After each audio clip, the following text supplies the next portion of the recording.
So I'm with my friend Dalpal today, and he's going to show me the riverside of Taj Mahal. Little bit traffic jam. Yeah, and for people like Nigel, look at this traffic. Does this beat the A316? Pretty much the same, just a lot more beeps, a lot more horses. Right, so Dalpal has just parked outside and he's going to let me get on with it. I think it's great, much better than having a guide. I've just got my ticket. I've got my own pace. I may not know the history, but we can always read up on it. So this is the entrance to the mini Taj Mahal. Very nice and peaceful, as you see. Well, I don't believe it. That is a steel what do you call them now? Scaffolding. That's a steel scaffolding. The first one, look, talk about chipmunks. There they are. One there and one climbing up the wall up there. Look. This is the first steel like scaffolding I've seen. A proper scaffolding, as opposed to a bamboo strapped up with rope scaffolding. Now, how do I go in through here? I don't know. Good morning. Do you want this? Close. No good? Oh, inside, outside, inside. Oh, inside, no. Yeah. But here is okay? Yeah, okay, no problem. Thank you. This is mic not allowed inside. Oh, okay. Give me your mic. Yeah, come back, yeah? Yeah, come back here. Why, Mike? It's very strange. No. This is government rule, sir. It's very little. Yeah. Thank you. Yeah. Oh. So, I've got my foot coverings, my little blue things. I don't understand, we're still going to pick up the same amount of dirt walking up to it here. I could understand it more if they were issuing it just before you go inside. But be giving them now. Now, let's have a look at the intricacies here.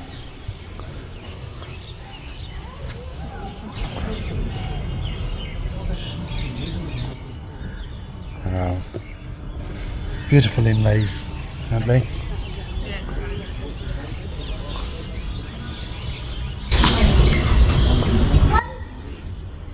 So much work gone into this.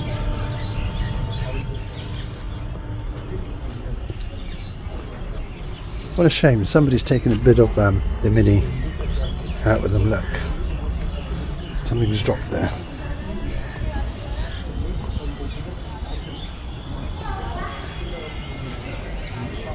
But everything appears to be inlaid. Fantastic. Shame the ceiling's gone a little bit.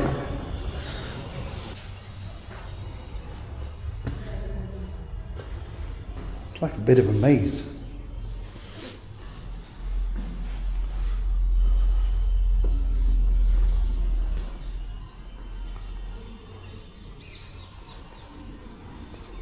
Oh, hello pigeon. Hey. Coo coo, coo coo.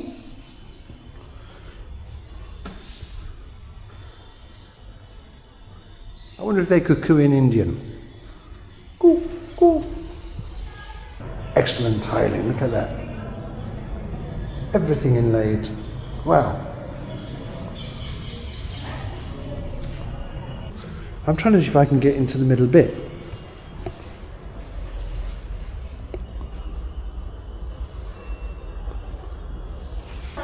So we're now in the centre part of the baby Taj Mahal. This is the middle. And you've got two tombs here. And what I've noticed is that this is the best ceiling that I've seen this far on all of my visits to all the monuments and buildings. Or is it just buildings? This is by far the best ceiling so far. when I say best, what I'm trying to say is it's not as deteriorated as the others that I've seen them this far. Very nice. Nice array of colours.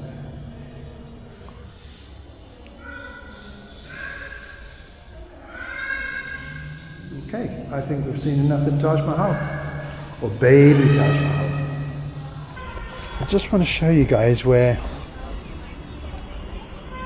quite a lot of these little inlays have either fallen out or been dug out.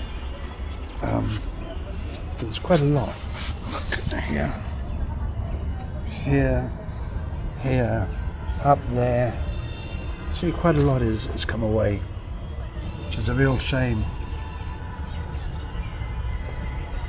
Somebody said to me that some people actually, if they're slightly coming off, they rip them off so they can take them home as souvenirs. That would be really dreadful if that's the case.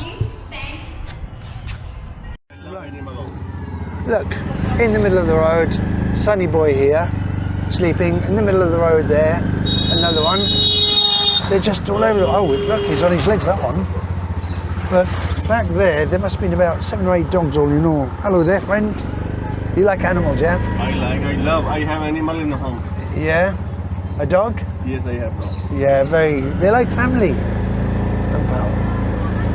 I never have dog. But I have. But I know dog gives you plenty of love. Dog die for you, yeah? Gives you plenty of dog love.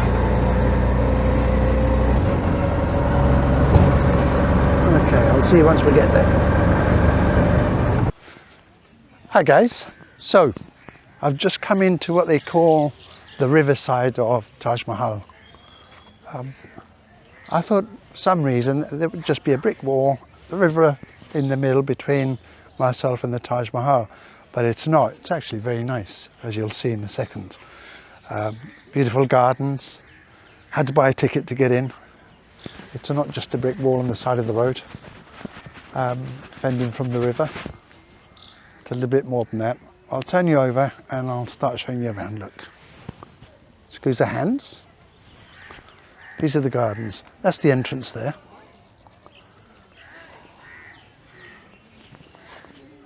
Look how big this is. It's almost like a park, a kept park. It's a kite up there. Well, I believe it to be a kite. It's got a forked back tail. If anybody knows any different, let me know. I gather that there must be quite a lot of monkeys here because they said at the gate, please do not feed the monkeys.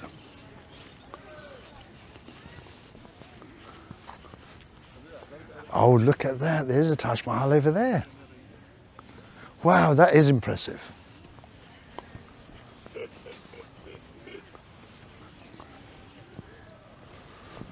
That really is very beautiful.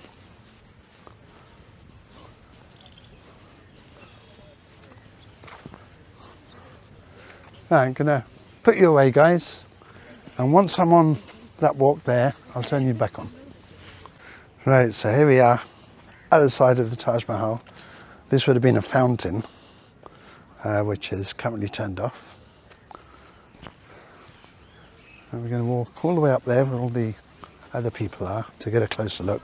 It's such a shame that it's still quite misty, because I would imagine on a clear day this will be a spectacular view. It is now.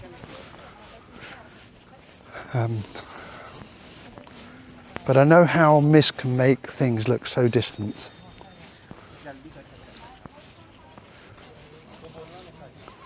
I live in the town next to Gibraltar, and on a clear day you see the African continent so clearly, so clearly, you know, you'd think you'd be able to swim across, which you probably can if you're a good swimmer, because it's only 7.5 miles across at the nearest point. But the mist, when it's there, you can't even see it, and you'd think, you try and describe to somebody how close it is, and you can't. So I do know how the mist can make things look so deceptively far. That's very close, and it doesn't bring out all the colours or anything like that, but it's going to be fantastic on a clear day. Yeah, it's quite something, it's quite a view. And it's beginning to get hot now. I've got a jacket on and a hat. I'm going to have to take them both off. There we are, look at that.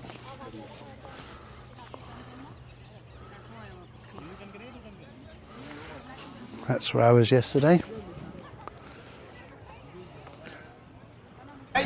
So we're back up the entrance. Just come out. I just wanted to show you part of my family tree. There's Mr. Camel, the goat family, the dogs, and the buffaloes, and the humans. Everyone living in harmony, except for this one. Yeah, look, watch your back, that's it.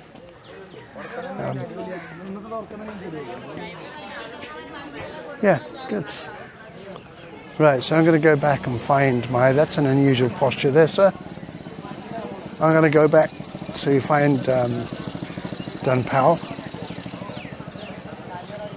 my tuk-tuk driver.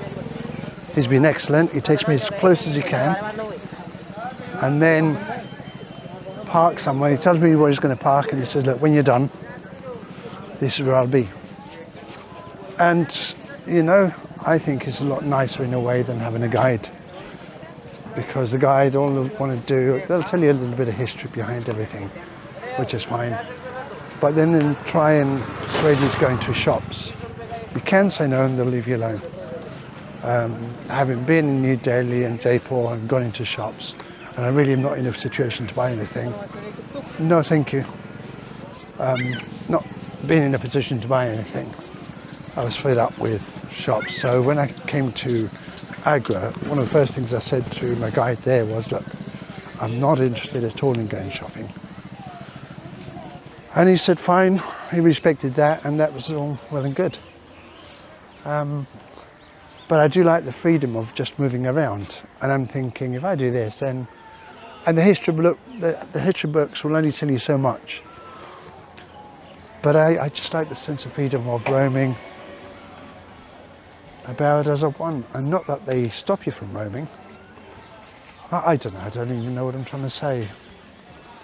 I'm just looking at my Uncle George there. So, because I've got this camcorder, I've had a couple of people say to me, are you a vlogger, sir? And I'm not really. Primarily, I'm filming what I do for my children, family and friends. However, I do know that when my daughter is planning on putting this online, at the moment it's very bad. I recognise that. I talk a lot of rubbish, but I always do anyway. Those who know me know I talk a lot of rubbish. Intentionally, hopefully. So, part of me for these first few clips, if my daughter puts it out, I am new to this. I barely know how to use a camera, let alone talk sense. I wonder if vloggers actually rehearse what they're going to say. And as to how many takes they may do it, I don't know. I've never done this before. But anyway, that's me, Pep. Just trying to give myself an explanation as to why I'm so bad at it. I don't know how to operate the bloody thing. Thanks, guys. I'm going to show you guys something. Well, you've all seen my room already. Now, I find this very interesting. Let me just close that lid down. And I'll sit down. Now then. Why is there a telephone there? Hello? I've run out of toilet paper. Could you have someone bring some up, please?